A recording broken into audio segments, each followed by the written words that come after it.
Hey guys! A couple of videos ago, I made a video about being intimidated in the rehearsal room, and what do you know, someone else asked another very tough question. Nora asked, could you do a video on why you decided to major in music?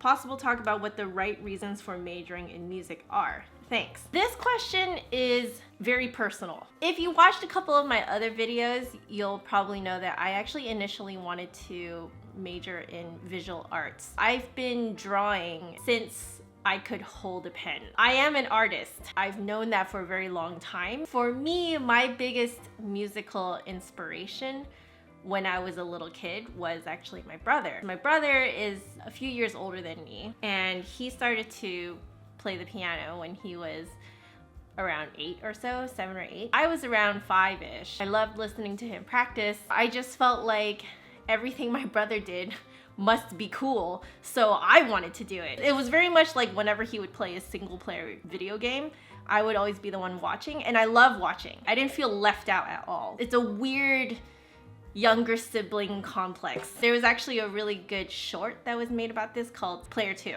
I'll link it in the bottom bar below just so you guys can see, but it made me cry. Long story short, I did not feel left out. I was more inspired by my brother. And that kind of started my whole journey into music. Towards the end of my stay in the Bay Area, that's when I started to get questions from adults asking me if I wanted to go into music school. Now at that point, I had never even heard of music school. I didn't even know that it was a thing. I didn't know that you could major in music. So it was about when I was 12 or 13. I just kind of brushed it off every time because I was like, no, I'm not going to music school. You know, I'm going to major in art. Then later I found myself in Vancouver. I was doing a lot of extracurricular stuff for music. I didn't join band because I was so set on going into visual arts. So I always took the visual art classes and I never took any music. I just always kept music as my extracurricular activities. Friday afternoons, I was going to the Vancouver Academy Symphony Orchestra, and then Saturday mornings, I was going to flute lessons. My colleagues at the Vancouver Academy Symphony, because they were all in music school, after a while, they started to ask me if I was thinking about going into music school,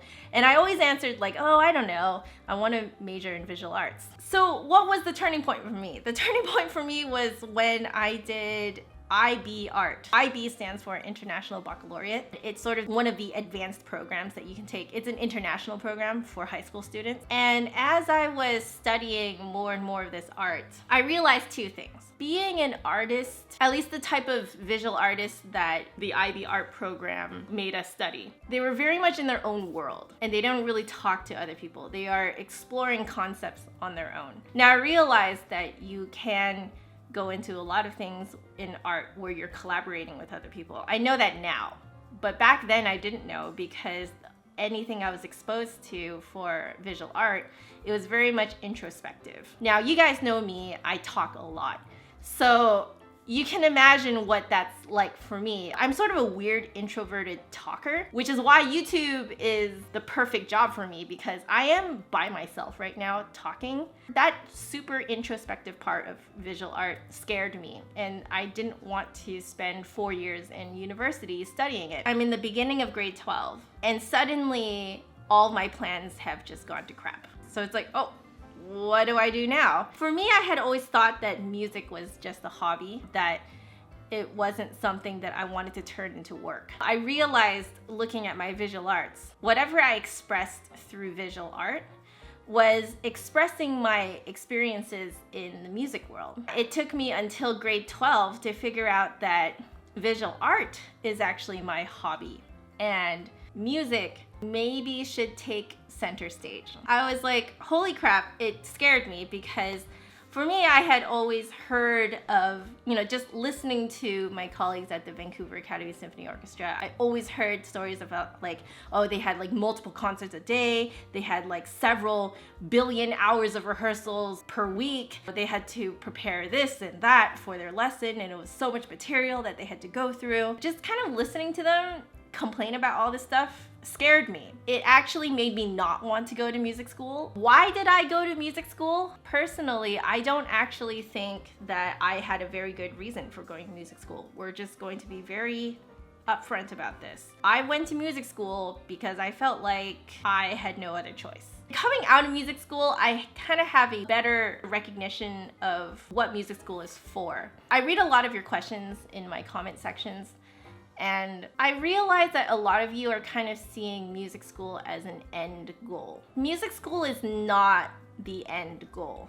Music school should be your means to an end. Why do you want to go to music school? It should be to find out what kind of musician you really are. When I walked into music school, I had no idea what I was doing.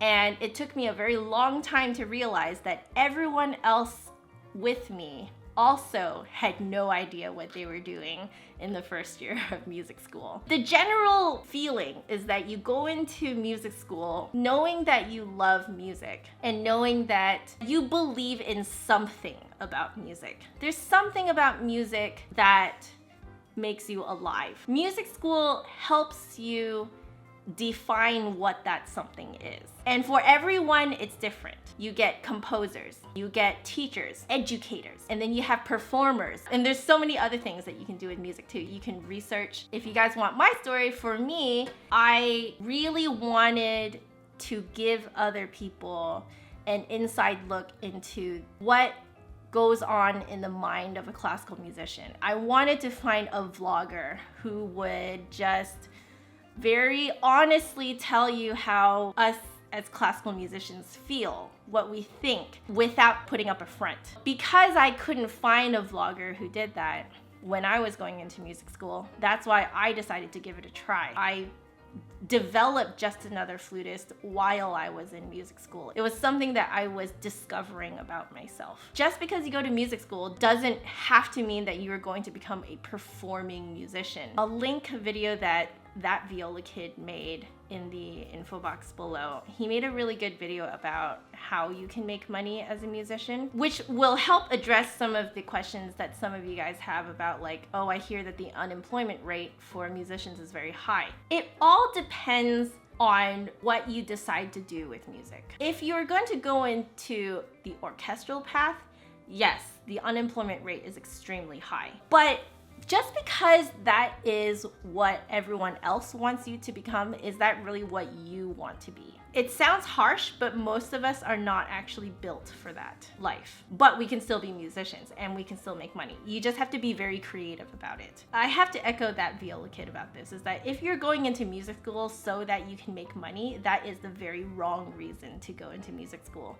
The only thing that should drive you to go into music school is that there is something about music that you believe in so hard that you will do anything to make your dreams work out. Your dreams also will change as you go through music school. Something that Dr. Bob always says, my theory professor, what you think you will be doing will most likely not be what you actually do. I made this video to be very transparent about how muddy it is actually deciding to go to music school. It's very hazy. There's no black and white. The bottom line though is that you need to figure out if you have a good enough conviction to go into music school. If you're going into music school just for fun, you are probably not going to survive. There's a level of dedication to music that borders into obsession. It's that dedication that will drive you to practice when you don't want to. It will drive you to go to rehearsals and concerts even when you're sick. It will drive you to plunge through a lot of material at the fastest pace you've ever gone. And if you are only treating music as a hobby, you're going to burn out really fast. That's my only warning to you guys. I hope this video made sense, and I hope that was at least somewhat helpful. If you guys have any follow-up questions, please leave it in the comments below. I would love to keep this conversation going. As usual, if you like this video, make sure you give me a big thumbs up and hit subscribe for new videos every Saturday. My last video is over there, and if you want to catch me during the week, my social media networks are down there. But otherwise, I will see you guys next week. Bye. I would take my little plastic recorders and then I would hide behind the couch and kind of twist it off to the side and pretend that I was playing the flute.